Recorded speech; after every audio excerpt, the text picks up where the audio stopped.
Assalamualaikum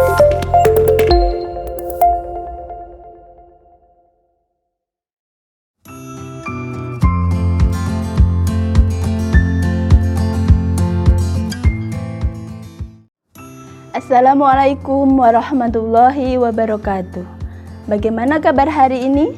Semoga selalu dalam keadaan sehat dan semangat belajar di rumah.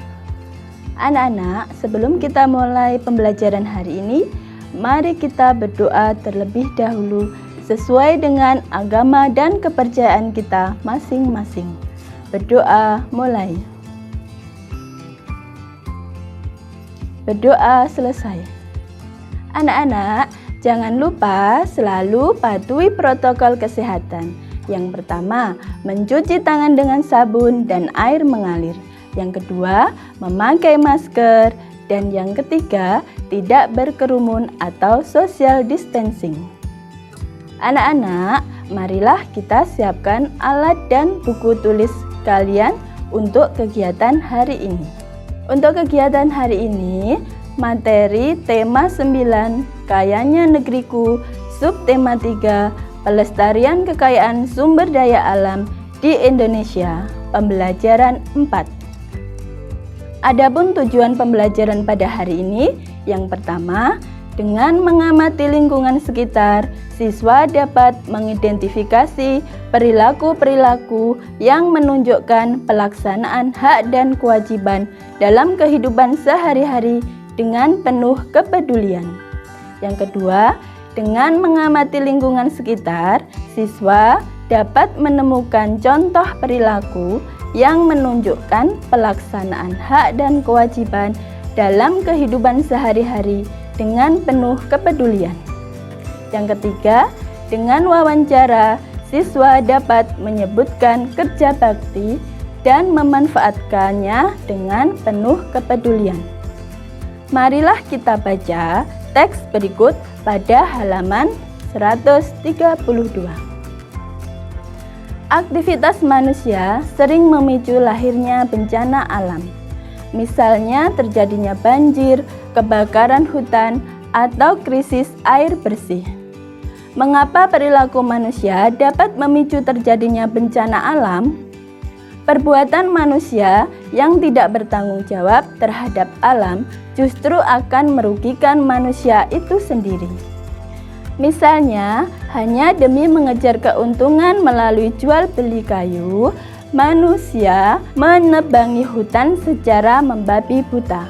Hal tersebut akan memicu terjadinya tanah longsor, kekeringan, dan banjir. Pohon yang menjadi pelindung tanah, penyerap air, dan penyuplai udara bersih sudah tidak ada lagi.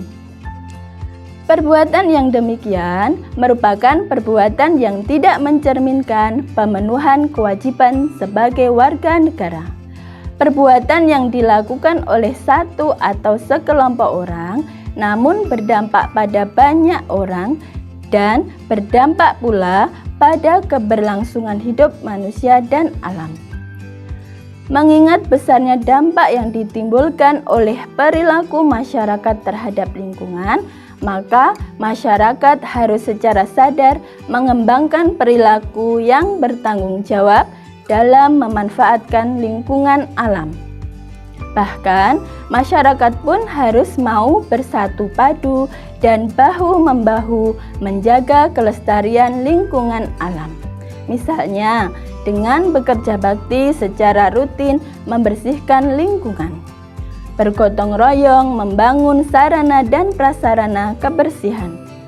Selain melestarikan alam tetap terjaga, dengan kegiatan tersebut menunjukkan adanya sikap persatuan dan kesatuan masyarakat. Dari bacaan di atas, ada beberapa contoh perilaku manusia yang belum melaksanakan kewajibannya terhadap alam. Kita harus mempunyai kesadaran untuk melestarikan alam yang bisa kita lakukan secara bersama-sama dengan mewujudkan persatuan dan kesatuan. Anak-anak, tahukah kalian sikap persatuan dan kesatuan yang lainnya? tuliskan sikap persatuan dan kesatuan yang pernah kalian lakukan saat di sekolah, di rumah, dan di masyarakat pada tabel berikut ini. Yang pertama, sikap persatuan dan kesatuan di rumah. Yang kedua, sikap persatuan dan kesatuan di sekolah. Dan yang ketiga, sikap persatuan dan kesatuan di masyarakat. Setelah mengetahui sikap persatuan dan kesatuan yang dapat kalian lakukan di sekitar, mari kita berlatih. Amatilah gambar berikut. Tuliskan pendapatmu mengenai gambar. Apakah perilaku atau sikap mereka mencerminkan persatuan dan kesatuan? Tuliskan dalam kolom di sampingnya. Perhatikan gambar berikut. Ada 5 gambar. Apakah gambar tersebut menunjukkan persatuan dan kesatuan? Anak-anak, banyak sekali sikap yang bisa kita lakukan untuk mewujudkan persatuan dan kesatuan. Mari kita lakukan dengan penuh kepedulian dalam kehidupan sehari-hari. Kita lanjutkan, perhatikan teks berikut pada halaman 135. Mari kita baca dengan cermat dan teliti. Warga Kelurahan Rawabada Utara rutin bekerja bakti. Warga di wilayah Kelurahan Rawabada Utara, Kecamatan Koja, Kota Administrasi Jakarta Utara, bersama aparat pemerintah kelurahan melakukan kerja bakti bersama. Kegiatan ini dilakukan untuk mencegah banjir. Kegiatan kerja bakti yang dilakukan antara lain membersihkan selokan di depan tiap-tiap rumah warga serta membersihkan sampah yang ada di lingkungan. Lurah Rawabada Utara Suranta menjelaskan bahwa kegiatan kerja bakti atau gotong royong itu dilakukan rutin di Kelurahan Rawabada Utara. Dalam kegiatan itu, warga juga melakukan penghijauan agar jalan lingkungan menjadi asri, hijau, dan indah. Manfaat lain dari kerja bakti adalah terjalinnya kerjasama dan kebersamaan di antara warga. Nah, anak-anak, setelah kalian selesai membaca, jawablah pertanyaan di bawah ini. Yang nomor 1, apa yang dapat dilakukan dalam kerja bakti untuk usaha pelestarian lingkungan?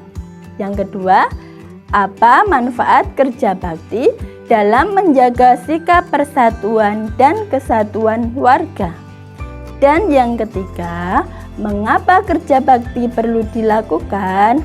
Nah, anak-anak, tuliskan semua tugas pada buku dan sampaikan kepada Bapak Ibu guru kalian.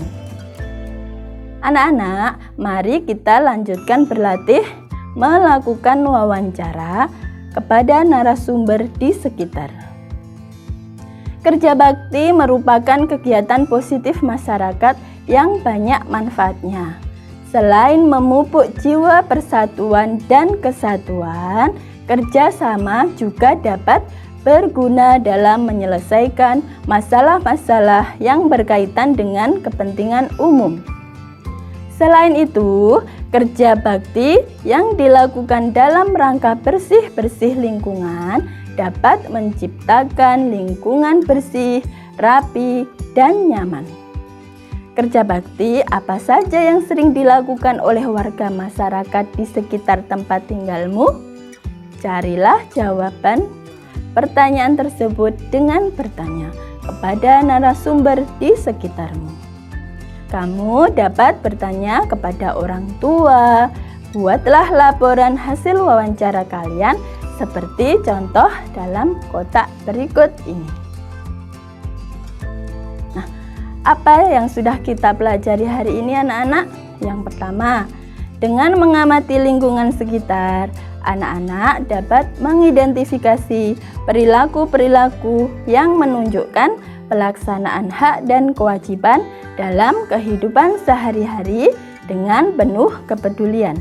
Yang kedua, dengan mengamati lingkungan sekitar, anak-anak dapat menemukan contoh perilaku yang menunjukkan pelaksanaan hak dan kewajiban dalam kehidupan sehari-hari dengan penuh kepedulian.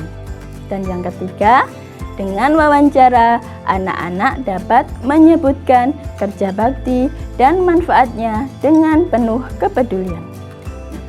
Ibu guru harap anak-anak paham ya dengan materi yang sudah kita pelajari bersama.